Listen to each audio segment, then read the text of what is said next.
Hello guys, welcome back to our channel. So ఇప్పుడు వచ్చేసి mid night cravings అనమాట.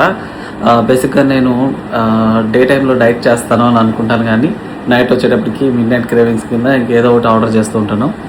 ఇంకా అలాగే ఇంకా నాకు కొంచెం ఆకలేసి ఫస్ట్ కేఎఫ్సీ చూసాను అనమాట. కేఎఫ్సీ తిందామనిపించి మళ్ళీ ఇంకా కేఎఫ్సీ వద్దులే అని చెప్పేసి అని బర్గర్ తిందామని చెప్పేసి అని బర్గర్ కింగ్స్లో ఒక 2 బర్గర్స్ ఆర్డర్ చేశాను. ఒకటి నాకు, ఒకటి మా తమ్ముడికి.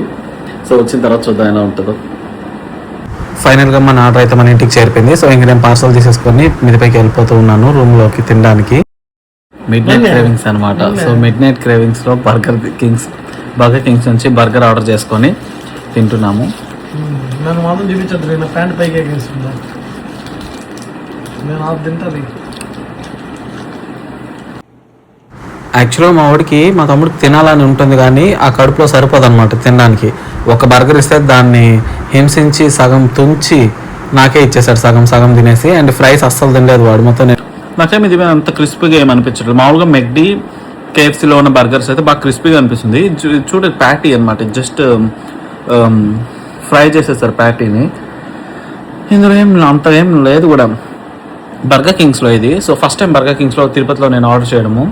చాలాసార్లు అయితే మెక్డీలో ఇంకా కేఎఫ్సీలో నేను మా తమ్ముడు మిడ్ నైట్ క్రేవింగ్స్ అనేసి అని ఇలా చేసుకుంటూ తింటూనే ఉంటాం, చాలాసార్లు ఆర్డర్ చేస్తున్నాం. బట్ ఇదే ఫస్ట్ టైం. మొత్తానికి నా చీట్ మీల్ అయితే అయిపోయిందనమాట. సో ఇది cheat meal plus mid night cravings. అయినా మనం ఎప్పుడు డైట్ చేసాం వల్ల చీట్ మీల్ అని చెప్పడానికి, మనకి డైలీ చీట్ మీలే, డైలీ డైటే డైలీ చీట్ మీలే అనమాట. ఫైనల్గా కోక్తో మన మిడ్ నైట్ క్రేవింగ్స్ అయితే కంప్లీట్ అయిపోయింది. సో ఇదనమాట. Thank you so much for watching. Have a nice day.